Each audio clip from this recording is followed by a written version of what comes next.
नमस्कार। तो चलिए आज बात करते हैं एक ऐसे इंसान की जिसने अपनी नाकामयाबियों को ही अपनी सबसे बड़ी ताकत बना लिया। ये कहानी है संदीप माहेश्वरी की।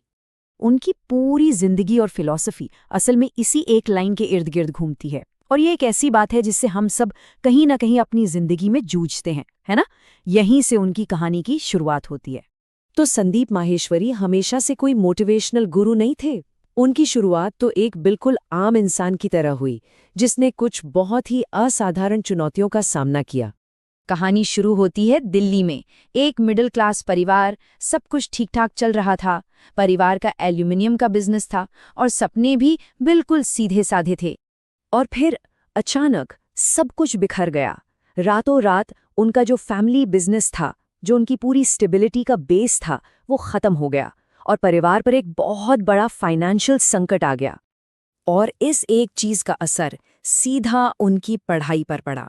सोचिए, परिवार को संभालने की जिम्मेदारी आ गई और उन्हें अपना कॉलेज बीच में ही छोड़ना पड़ा। ये उनकी जिंदगी का एक बहुत बड़ा टर्निंग पॉइंट था। और यहीं से उनकी जिंदगी का वो चैप्टर शुरू होता है जिसे हम कह सकते हैं द एनाटॉमी ऑफ फेलियर। एक के बाद एक कोशिशें और एक के बाद एक असफलताएं, लेकिन हर असफलता एक सबक लेकर आई। अब देखिए, ये जो पैटर्न है ना, ये बहुत दिलचस्प है। पहले साल इवेंट मैनेजमेंट में पार्टनरशिप का धोखा मिला, सीखा कि किस पर भरोसा करें। दूसरे साल नेटवर्क मार्केटिंग, महीने का 1 लाख कमा रहे थे, लेकिन कंपनी ही बंद हो गई। यहाँ से बिजनेस के उतार चढ़ाव का सबक मिला। और फिर एक किताब लिखी, 1000 में से सिर्फ 150 बिकी। मतलब प्रोडक्ट अच्छा होना ही सब कुछ नहीं है, उसे बेचना भी आना चाहिए। और इन्हीं सब बुरे अनुभवों से निकला ये एक सबक। उनकी फिलॉसफी का जो कोर है ना, वो यही है कि सक्सेस का कोई सीधा साफ सुथरा रास्ता नहीं होता। वो तो बुरे अनुभवों से मिले सबकों के रास्ते से ही गुजरता है। इतनी सारी नाकामयाबियों और निराशा के बाद ज्यादातर लोग शायद हार मान लेते, लेकिन यहीं से एक ऐसा आइडिया निकला जिसने सब कुछ बदल कर रख दिया। उन्होंने कुछ ऐसा करने का फैसला किया जो पहले कभी नहीं हुआ था। ये फोटोग्राफी में क्यों आए, इसका कारण भी बहुत पर्सनल था। उन्होंने देखा कि मॉडलिंग की दुनिया में नए लोगों के साथ कैसा बर्ताव होता है, उनका कैसे शोषण होता है। तो उन्होंने फैसला किया, नहीं, वो इस सिस्टम को बदलेंगे और एक मददगार फोटोग्राफर बनेंगे। सिर्फ फोटोग्राफर बनना ही काफी नहीं था, उन्हें कुछ बड़ा करना था, कुछ ऐसा जिससे दुनिया का ध्यान उनकी तरफ खींचे। और लक्ष्य रखा एक वर्ल्ड रिकॉर्ड बनाने का। सोचिए कितना बड़ा गोल था ये। अब जरा इस रिकॉर्ड का स्केल देखिए। एक दो नहीं, पूरे 122 मॉडल्स। और इन सब के 10,000 से भी ज्यादा अलग अलग फोटो शॉट्स लेने थे। और ये सब करना था सिर्फ 10 घंटे 45 मिनट के अंदर। ये सिर्फ एक रिकॉर्ड नहीं था, ये तो एक मैराथन थी, एक तरह से नामुमकिन लगने वाली चुनौती। और उन्होंने ये कर दिखाया। ये जीत सिर्फ एक रिकॉर्ड नहीं थी, ये उनकी पिछली सारी असफलताओं का एक करारा जवाब था। सच कहें तो यही उनकी जिंदगी का असली टर्निंग पॉइंट था।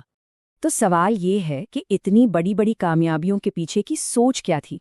वो कौन सी फिलॉसफी थी जो उन्हें चला रही थी? चलिए अब उनके उस सीक्रेट को समझते हैं।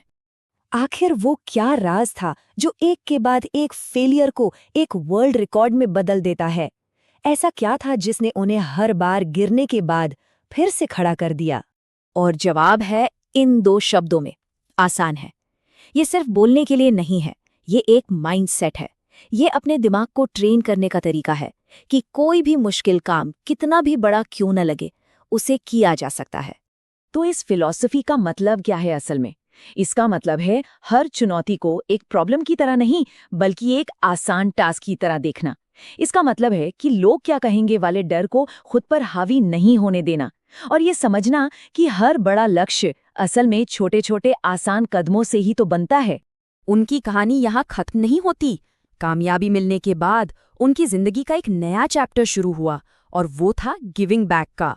उसी वर्ल्ड रिकॉर्ड से जो पहचान मिली और जो फोटोग्राफी का एक्सपीरियंस था, उसी से नींव पड़ी इमेजेस बाजार की। और आज ये भारतीय तस्वीरों का दुनिया का सबसे बड़ा कलेक्शन है। और उनकी इस कामयाबी को सिर्फ बिजनेस के तौर पर ही नहीं सराहा गया, उन्हें कई बड़े बड़े अवार्ड्स भी मिले। Creative entrepreneur of the year, star youth achiever. ये सम्मान दिखाते हैं कि उन्होंने सिर्फ एक कंपनी नहीं खड़ी की, बल्कि लाखों लोगों के लिए एक मिसाल भी बने। और शायद सबसे खास बात यह है, आज वो अपने सारे अनुभव, अपनी सारी सीख लाखों लोगों के साथ बिल्कुल मुफ्त में शेयर कर रहे हैं। सेमिनार्स के जरिए, ऑनलाइन वीडियोस के जरिए। उनका मिशन अब सिर्फ कमाना नहीं, बल्कि शेयरिंग है। तो आखिर में एक सवाल जो ये कहानी हमारे लिए छोड़ जाती है, क्या हो अगर हमारी जिंदगी की सबसे बड़ी रुकावट कोई बाहर की परिस्थिति नहीं, बल्कि सिर्फ हमारी एक सोच हो? क्या हो अगर उस एक सोच को बदलकर हम सब भी कह सकें, ये आसान है,